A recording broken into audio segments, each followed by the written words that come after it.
Beef and broccoli is a nice, quick and healthy meal that with the right techniques can be made as good if not even better than in restaurants. First off, let's talk beef. Here I have a piece of sirloin, and as you can see it has almost no marbling and intramuscular fat. Just a few spots here and there. This is not only a cheaper cut of beef, it also has a relatively low amount of calories compared to fattier part. The downside is that it lacks a bit of flavor and tends to be very tough when cooked. But luckily there are some tricks to change this. First, always check the directions of the muscle fibers and then cut against that. That's the so-called cutting against the grain. So I will slice this piece of meat into roughly equal sized strips about 1 centimeter thick. I will prepare 300 grams of beef in total, but I would suggest around 150 to 200 grams per serving. After slicing the beef, I will prepare a small bowl, and then the magic begins, where I will add ingredients to make it tender and juicy. In this bowl I will add 100 grams of beef. The first ingredient that I will add is around 1 gram of salt. This will help making the beef tender. Next is the same amount, also a gram of cornstarch. This will help making the beef juicier,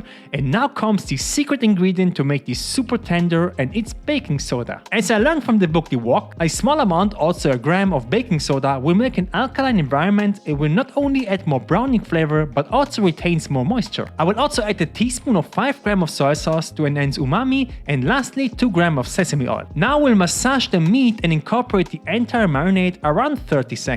I will let this sit now for around 15 minutes before cooking. That's enough time to already see a difference. But wait, there is more. If you want to turn this from an 8 in tenderness to an 11, you can make one additional step. I know that this will gross some people out, so it's optional but highly recommended. Before I will marinate the beef, I will first prepare a bowl with cold water. I will add in the beef and wash it for 30 to 60 seconds and massage it inside the water until it turns a bit gray. The red color is not blood, by the way, it's myoglobin, which is the pigment inside muscle. Then I will take a strainer and really squeeze out every bit of water that I can, also for around 30 seconds.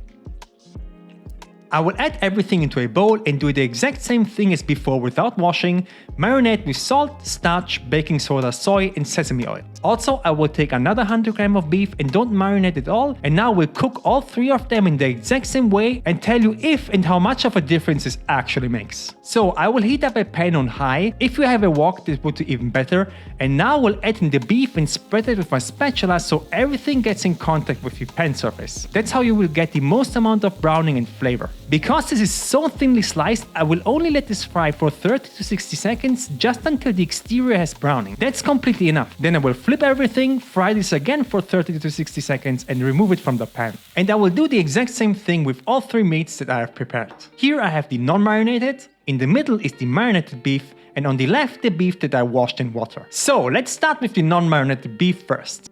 And yeah, as expected, it's not super flavorful, and also it's really tough because there's almost no fat in this. Let's see the marinated, and oh my god, I can't believe how much of a difference the marinade does. It's actually incredible how much more tender and juicier this is. Now I'm so curious how the washed meat will taste. This is actually insane. It's the first time that I tried this side by side, and I cannot believe how tender the meat becomes after washing. It's like almost eating Wagyu. So absolutely, the next time you should at least marinate the meat, and if you can, also wash it in the cold water. It's really worth it. So now that we know the best way to prepare the beef, let's make the rest of the recipe. I will first prepare broccoli. This is where you can add a lot of volume into your meal without adding too many calories. Broccoli has only 30 calories per 100 grams. I will cut the florets off from the stem and use around half the broccoli, so it's 200 grams in total. Next, I will cut these now into smaller equal sized pieces, around 1 to 2 centimeters thick, so they get cooked fairly even. Then I will also prepare 2 cloves of garlic, and optional but highly recommended, 1 small piece of ginger that I will peel. Now if you have a micro grater, use that to grate them very fine, or like me, just use a garlic press. The last thing to make before cooking is the sauce, and here you can really experiment with different kind of flavors. I will do a basic combination of 20 grams of soy sauce, 10 grams rice vinegar,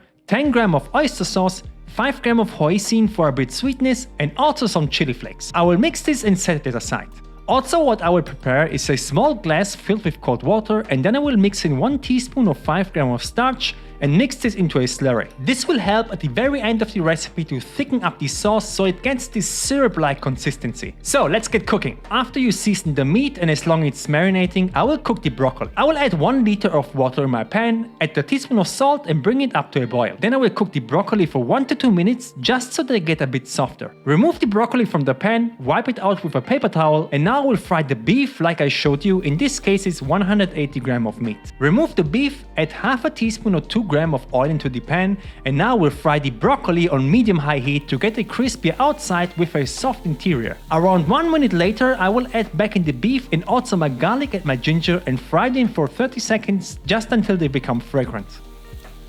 Then I will add in the sauce and around half of the slurry and let this cook for another 30 to 60 seconds just until I have this thick syrup-like consistency. And there you go, this is amazing in itself, but would be even better with some rice. I will also add a touch of sesame seeds and oh my god, this smells already insane. The entire recipe comes in with 444 calories, 25 grams of carbs, 19 grams of fat and 47 grams of protein. I'm really not exaggerating if I say this tastes at least as good as in a restaurant. In this video I will show you how you can make a juicy meat sauce with extra lean ground beef, so click on this and see you there.